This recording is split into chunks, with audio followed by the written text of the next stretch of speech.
Hi, today's video we are going to discuss about tryptophan operon system. In the previous class we have discussed lac operon system and how lac operon is regulated in case of E. coli. So what are all the factors which influences in the induction of lac operon genes, all those things we have seen.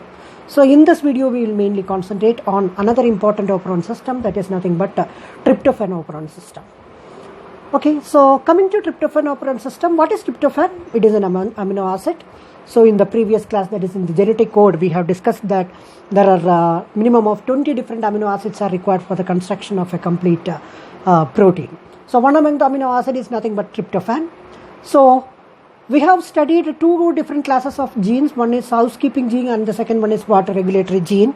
So in case of housekeeping gene, we discussed that it will be continuously expressed throughout the life of that particular organism. Regulatory gene, it is nothing but whenever it is required, it will be switched on.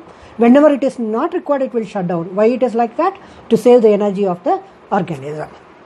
Okay, now whenever the tryptophan is required for the organism, that time it has to be synthesized. When it is not required, that time it has to be stopped or shut down the operon system. So before going to the operon system, we will just discuss how the tryptophan is synthesized in the media, means media in the sense in the organism. So the precursor for the synthesis of tryptophan in the cytoplasm is nothing but an acid. The name of the acid is corysmic acid. So what is it? Corysmic acid is the precursor for the synthesis of what? L-tryptophan or the tryptophan. Okay, so in the biosynthetic pathway, in the initial stage, the corysmic acid will be converted into another acid called anthranylic acid. Okay, the first one is corysmic acid. The corysmic acid will be converted into anthranylic acid. Okay, so to convert, for the conversion of the corysmic acid into anthranylic acid, definitely there will be some enzymes. So the name of the enzyme is anthranilate synthetase. Okay, since anthranylic acid is synthesized over there, the name of the acid is what? Anthranilate synthetase. Clear? So in the first step, what is happening? The corysmic acid is the precursor that will be converted into an acid. What is the name of the acid? Anthranylic acid. To synthesize anthranylic acid, what is the enzyme required? Antranilate synthetase. Now what will happen is, into this anthranylic acid, there will be one phosphoribosyl group will be attached in the next step. So first step is anthranylic acid production. So into this, what is going to happen? There is an addition of what? A phosphoribosyl group. So if the phosphoribosyl group has to be attached into anthranylic acid, what may be the enzyme there? Phosphoribosyl transferase. Phosphoribosyl group is going to be transferred. That's why it is called what? Phosphoribosyl transferase. Okay, so once the phosphoribosyl is transferred into the anthranylic acid, what will happen is you will get a product called phosphoribosyl anthranyllate. Okay, so phosphoribosyl group is added, so you are getting what? Phosphoribosyl anthranyllate. So just recall once again, corysmic acid, right? That is converted into what? Anthranylic acid because of enzyme called what? Antranilate synthetase, right? So now what is happening? A phosphoribosyl group is going to be added into anthranylic acid. So what may be the enzyme there? Phosphoribosyl transferase. Okay, so once the phosphoribosyl anthranyllate is synthesized, this is going to be isomerized. So what may be the enzyme? For the isomerism, it is nothing but isomerase enzyme. So what is the product which you already have? Phosphoribosyl anthranyllate. There is an isomerase enzyme. So the name of the enzyme is phosphoribosyl anthranyllate isomerase. Okay, so this particular enzyme will convert the phosphoribosyl anthranyllate into another compound called indole 3-glycerol phosphate. Okay, indole 3-glycerol phosphate. It's very simple to recall. See, corysmic acid, there is a synthetase enzyme, antranilate synthetase enzyme, which will give what? Antranilic acid.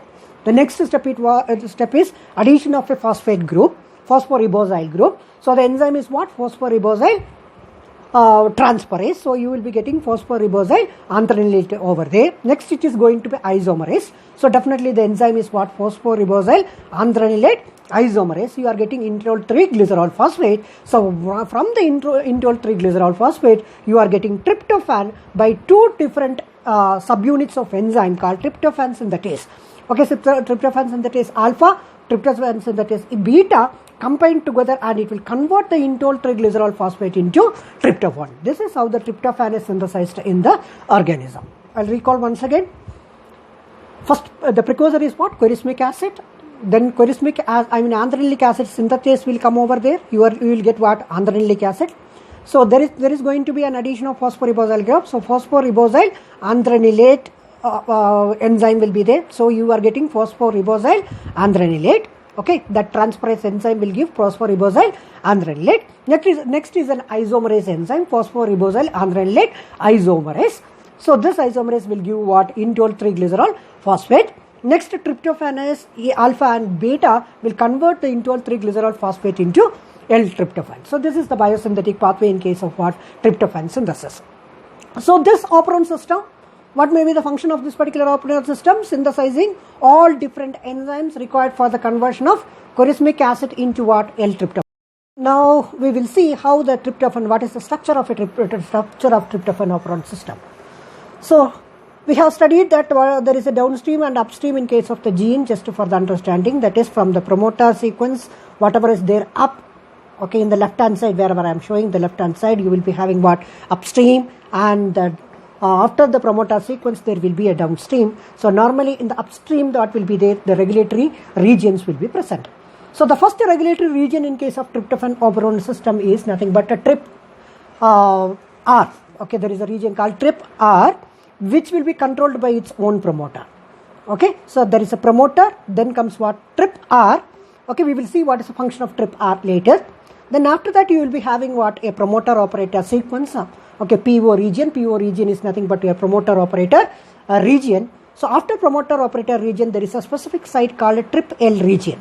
It is called leader region. Okay, so after promoter operator sequence, there will be TRPL region, and in case of tryptophan operon system, there will be 5 structural genes.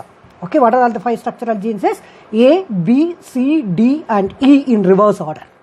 Okay, it means E, D, C, B, A.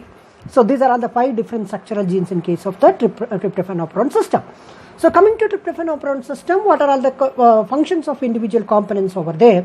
So TRPR, I told you, TRPR is nothing but a repressor region. So it contains its own promoter. So this will produce what? A repressor protein. So what is the function of the repressor protein? All of you know. The repressor protein will go on bind into operator region, which will block the transcription. So the problem, what is the importance of this particular TRPR or the repressor protein is it is an aporepressor, means it is an inactive repressor. It requires a co-repressor to become active. Okay, so TRPR, which produces what? A aporepressor. It requires a co-repressor to be active. Okay, the next region is promoter operator region. You know that operator region is the region wherein which the repressor protein will go on bind. So P region, that is promoter region, all of you know that this is the region in which RNA polymerase will come and bind and it will go for transcription process. Okay, there are 5 different structural genes available there. What are the 5 different structural genes? A, B, C, D, E in reverse order. E, D, C, B and A. So what is the function of each and every structural gene? So E codes for, see, please recall once again, corismic acid is converted into andronilic acid. So what is the enzyme which played a role over there? It is nothing but andronilate synthetase. So E is the region in tryptophan which produces this enzyme. That enzyme is called what? Andronilate synthetase. So the function of enzyme E is synthesis of andronilate synthetase. Okay. So what is the function of andronilate synthetase? It is nothing but conversion of corismic acid into andronilic acid. So what was the next reaction happened there? That is addition of a phosphoribosyl group, right? So phosphoribosyl is added over there. So for that, what is the enzyme played a role there? It is nothing but phosphoribosyl transferase enzyme. So the next part of the operon system, that is nothing but D will code for what? Phosphoribosyl transferase. Okay, right. The next one. So E is over, D is over. Next comes what? C. Okay, so C is responsible for the production of a isomerase enzyme. What is the name of that isomerase enzyme? It is nothing but phosphoribosyl andronilate isomerase. So the C part or the C sequence which is responsible for what? The production of this particular enzyme, that is nothing but phosphoribosyl andronilate isomerase. What is the last enzyme? That is tryptophanase or tryptophan synthetase. So this tryptophan synthetase will be coded by 2 different regions, alpha and beta region of the operon system, that is TRPA as well as B is responsible for the production of what? tryptophan synthetase, that is, it is a dimer. It is a two different subunits which will create what? Tryptophan amino acid. So these are all the various role of different parts of your trip operon system. So first one is TRPR. Okay, TRPR is responsible for the production of aporepressor. Next comes promoter, which binds RNA polymerase. Operator, in which what binds your repressor protein will bind. Okay, then you have 5 structural genes. E codes for the enzyme anthranilate synthetase, and D codes for the enzyme phosphoribosyl transferase, and C codes for the enzyme phosphoribosyl anthranilate isomerase, and A and B codes for the alpha and beta subunits of tryptophan synthetase. Okay, so this is the function of what the various region of tryptophan operon system. Right, now we will take 2 different scenarios. Okay, so now we will take different scenarios, that is presence of tryptophan, how the operon acts, and absence of tryptophan, how the operon acts. Okay, right, now you just think that the tryptophan is available in the media, it is abundant in the media. Okay, so the tryptophan is already present there. So the tryptophan will act as a co-repressor. I just told you that TRPR will produce an aporepressor, which requires a co-repressor to be active. Otherwise, it cannot bind into operator region. So the tryptophan will act as what? An co-repressor, which will bind into the aporepressor, nothing but your TRPR, and it will become an active repressor, will go and bind into the operator region. So once the repressor is bounded into operator region, the transcription will be arrested. There will not be any more synthesis of what? All the enzymes which is required for the conversion of choristmic acid into tryptophan. Okay, so this is the one regulation, that is presence of tryptophan. Tryptophan acts as what? An co-repressor, right, which will bind into aporepressor. What is aporepressor there? It is nothing but what your TRPR, right, which both will combine together and will occupy the operator region. Okay, the second scenario, tryptophan is absent. So if tryptophan is absent, the organism requires tryptophan, and tryptophan is no more available. A little tryptophan is available with what? The aporepressor, which is already bounded into the operator region. So that also will be utilized. So once that tryptophan is also utilized, so your complete repressor or an active repressor will be converted into an aporepressor once again, and this aporepressor will detach from the operator region, so that the promoter region is free for what? Binding of your RNA polymerase enzyme, and the transcription continues. Okay, so what happens in the absence of tryptophan? So all the tryptophan in the organism is utilized, including the tryptophan which has been already occupied with what? Aporepressor in the operator region, that also is utilized. So what will happen? The aporepressor will come out of the operator region, and the RNA polymerase will free for what? Binding into the promoter region, and the transcription continues. All the enzymes required for the synthesis of your L-tryptophan will be synthesized. So this is how the regulation. So it is an example for repressible operon system, because the repressor will control the switching on and switching off of what the operon system. There is one more additional regulation in case of tryptophan operon system. So when we have discussed about the structure of tryptophan operon system, we have seen that after TRPR region, after TRPO region, there is one more region called what? TRPL region.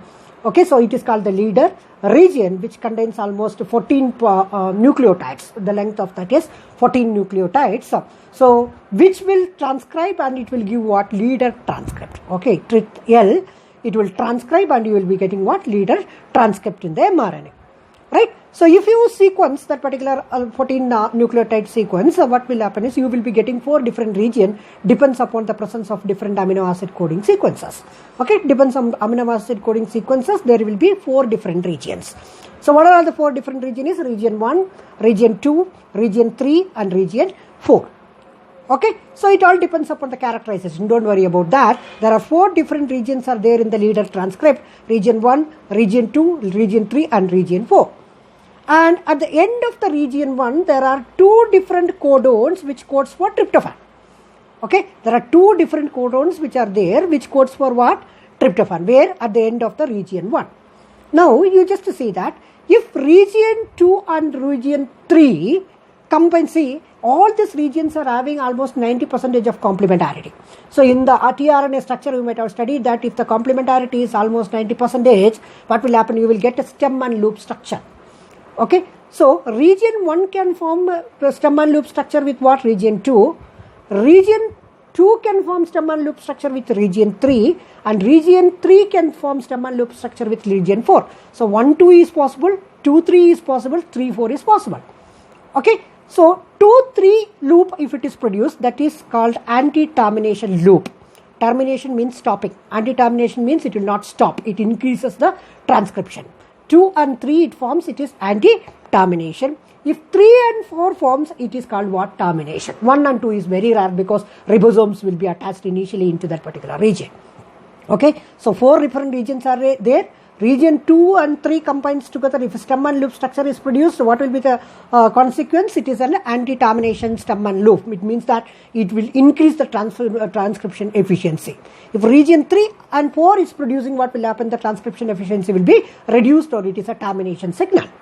Okay, right. Now you just think that mRNA is produced. So what will happen? I told you that once the mRNA is produced, tRNA and rRNA will combine together to form what? A particular protein. So the ribosomes will come and bind into where? Into the leader transcript in the region 1. So when it is moving, and you just think that in the media there is no tryptophan at all. For example, if there is no tryptophan at all, means what will happen? There is no amino acid present. That is the literal meaning. So I told you that the end of the region 1, there are 2 trip codons are present. So when the ribosome reaches into that particular region, what will happen? There is no tryptophan available in the cytoplasm. Therefore, the ribosome will not move further. It stalls into which region? Into the region 1 only, which will allow the formation of region 2 and 3 stem and loop structure. Because the ribosome stalls into which region? Into the region 1. So there is a formation of the region 2 and 3 stem and loop structure. So if the 2 and 3 stem and loop structure is present, what is the consequence? That is, transcription will be increased because it is an anti-termination signal. In the second scenario, the tryptophan is abundant in the media. So if the tryptophan is abundant in the media, the ribosomes are binding into the region 1, it moves to the end of the region 1. So it is getting the tryptophan from the media because tryptophan is abundant. So it reaches into a region 2. By the time region 3 and 4 will form a stem and loop structure. So if the region 3 and 4 is producing a stem and loop structure, it indicates what? It is a termination signal. If it is a termination signal, there will not be any loading of RNA polymerase and there will not be any transcription process continuing for the conversion of choresmic acid into tryptophan, right? So this is how the attenuation is regulated. I'll repeat once again. So you are having a leader sequence. The leader sequence is almost 14 nucleotide length. It contains region 1, region 2, region 3, region 4. In the region 1, what you have to specify? At the end of the region 1, there are 2 trip codons. Okay, and all these regions are having almost 90% of complementarity so that it can produce what? Stem and loop structure. So here you have to specially mention that is the 2 and 3 produces stem and loop structure. It is an anti-termination signal. If 3 and 4 produces a stem and loop structure, it is a termination signal. Now our ribosomes are moving towards the region 1 and it is not getting tryptophan because the tryptophan is not there in the media. So the ribosomes stalls into which region? Into the region 1, which will allow the formation of 2 and 3 stem and loop structure. It is an anti-termination signal, so the transcription continues. So if the tryptophan is more in the media, what will happen? When it reaches into the end of the region 1, it gets the tryptophan and moves into region 2. What will happen? Meanwhile, there is the region 3 and region 4 will combine together and produces what? Stem and loop structure. Okay, so this is another type of, it contains a dual regulation. One is by using repressor system, another one by using the leader transcript or the attenuator system. Okay, so this is how the tryptophan operon regulates in case of E. coli. Okay, right. So to recall once again, tryptophan is a major amino acid which will be synthesized from what? A precursor. What is the name of the precursor? It is nothing but choresmic acid, which will be converted into L-tryptophan. Right, we have seen what is the structure of a tryptophan operon system: trip R, trip P and O, trip L region, and A, B, C, D, E in reverse order. I told you what is the function of each and every region. Okay, it is responsible for the production of different enzyme which converts the choresmic acid, the precursor, into L-tryptophan.